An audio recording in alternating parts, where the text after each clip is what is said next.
ఘనంగా జరిగిన తెలుగుదేశం పార్టీ శెట్టి బలిజ గౌడ ఆత్మీయ సమావేశం శెట్టి బలిజ సాధికారత సమితి రాష్ట్ర కన్వీనర్ కుడుపూడి సత్యబాబు ఆధ్వర్యంలో స్థానిక జైన్ రోడ్డులో ఉన్న ఖాళీ స్థలంలో భారీగా నిర్వహించారు.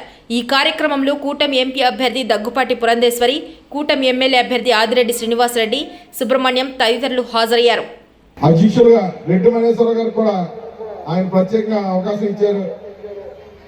శెట్టి బలిజలకు అవకాశం కల్పించినప్పుడు కూడా రెడ్డి మహేశ్వరరావు గారు కూడా చాలా స్పీడ్గా యాక్టివ్గా ఉంటూ కూడా అన్ని వాటి నుంచి కూడా రేపు ఆదిరెడ్డి వాసు గారి గెలుపుకి మనం అందరం కూడా కలిసి పనిచేయాలని చెప్పి,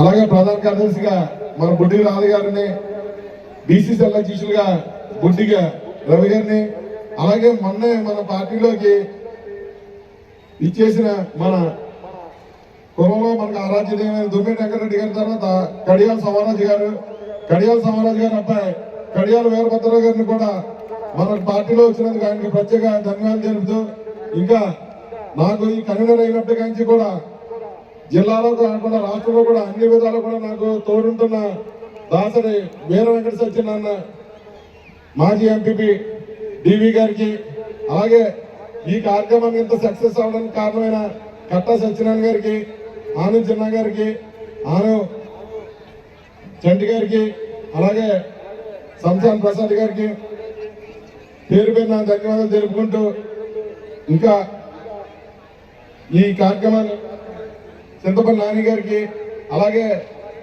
అమలాపురం నుంచి ప్రత్యేకంగా ఇచ్చేసిన మన సోదరి పెచ్చేటి విజయలక్ష్మి గారికి, అలాగే పెచ్చేటి చంద్రమౌళి గారికి, ఇంకా వివిధ హోదాలో ఉన్న ఇంకా నాకు అన్నింటిలో కూడా ఎదురుండి నడిపిస్తున్న కాకినాడ వాస్తవులు చల్లంగి వీరబాబు గారికి, అలాగే అమలాపురంలో నాకు ప్రత్యేకంగా ఎప్పుడు వచ్చినా సరే ప్రత్యేకంగా కలుపుతున్న కేవీ గారికి, ఆయన కూడా పార్టీలో బాగా సీనియర్ 40 సంవత్సరాలుగా కేవీ గారికి, సీనియర్ గారికి, ఇంకా మనకి శెట్టి బలిజలకి ఎంతో ఎదురుండి నడిపిస్తున్న గుబ్బల వెంకటేశ్వరరావు గారు.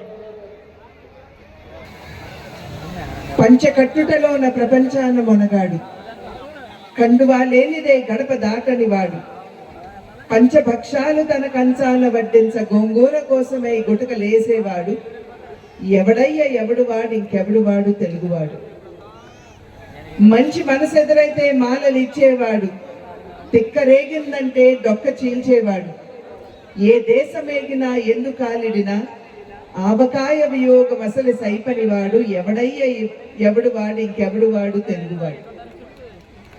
ఇది డాక్టర్ శ్రీ నారాయణ రెడ్డి గారు రాసినటువంటి కవిత. వారితో మాకున్నటువంటి సన్నిహిత సంబంధ నేపథ్యంలో వారిని అడిగాను, బాబాయ్ మీరు ఎవరిని ఉద్దేశించి ఈ కవిత రాశారు అని అడిగినప్పుడు, ఇంకెవరమ్మా తెలుగువాడిని ఉద్దేశించి నేను ఈ కవితను రాశాను అని చెప్పి వారు ఆనాడు చెప్పడం జరిగింది. కానీ ఆనాటి నుండి నేటి వరకు నేను కళ్ళు మూసుకుని ఈ కవితను స్మరించుకున్నప్పుడల్లా నా కళ్ళ ముందు సాక్షాత్కరించేది మా తండ్రి గారు, మీ అన్నగారు అయినటువంటి నందమూరి తారక రామారావు గారు. మీతో వారికి ఉన్నటువంటి సన్నిహిత సంబంధం, రాజకీయ చైతన్యం మీలో తీసుకుని వచ్చిన, రాజకీయ ప్రాతినిధ్యం మీకు వారు కల్పించిన, అది ఆ నందమూరి తారక రాముడి వల్లనే జరిగింది అని చెప్పి నేను కొత్తగా మీకు వివరించి చెప్పాల్సినటువంటి అవసరం లేదు. సాధారణంగా రక్త సంబంధీకుల కంటే ఆత్మ బంధువులు గొప్పవారని చెప్తారు. ఎందుకంటే రక్త సంబంధీకులకి ఏదో ఒక లాభాపేక్ష ఉంటుంది, కానీ ఆత్మ బంధువులు అనేటువంటి వారికి ఎటువంటి లాభాపేక్ష ఉండదు. వారు కేవలం ఆ వ్యక్తిని గౌరవించడం, ప్రేమించడం తప్పించి వారికి ఎటువంటి లాభాపేక్ష ఉండదు. కనుకనే రక్త సంబంధీకులు అయినటువంటి మాకంటే కూడా నందమూరి తారక రామారావు గారి ఆత్మ బంధువులైనటువంటి మీరందరూ మాకంటే గొప్పవారని చెప్పి నేను తెలియజేస్తున్నాను. అందుకనే నేను గౌరవంగా భావిస్తున్నాను, ఈనాడు మీ ముందు నిలబడి మీతో నా మనోభావాన్ని పంచుకోవడం అన్నది ఆ తండ్రి ఆశీర్వాదమేనని చెప్పి నేను మీకు చెప్పాల్సినటువంటి అవసరం ఉన్నది అని చెప్పి నేను భావించుకుంది.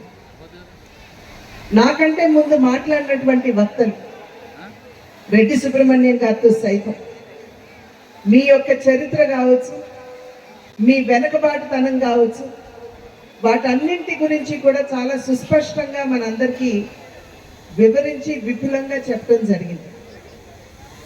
ఆ సందర్భంలో మనం ఖచ్చితంగా ఇవాళ బీసీలు ఒకంత గౌరవంతో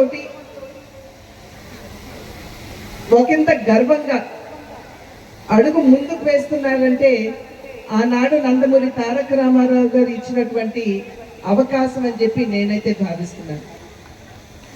కనుకనే ఆ తండ్రి బిడ్డగా, మీ ఆడబడుచుగా ఇది నాకు ఒక సదవకాశం మీ ముందు నిలబడటం అన్నది. ఒకవైపు మీకు రాజకీయ చైతన్యాన్ని, ప్రాతినిధ్యాన్ని ఇచ్చినటువంటి రామారావు గారి బిడ్డనైతే, రెండవ వైపు ఒక జాతీయ పార్టీ, ఈరోజు దేశ ప్రధానిగా ఉన్నటువంటి నరేంద్ర మోడీ గారు మీ బిడ్డ అని చెప్పి మీకు తెలుసు. గాండ్ల కులంలో పుట్టినటువంటి ఒక వెనుకబడిన తరగతికి సంబంధించినటువంటి ఒక సామాన్య కుటుంబం, ఒక పేద కుటుంబం నుండి వచ్చినటువంటి ఒక బీసీ బిడ్డ.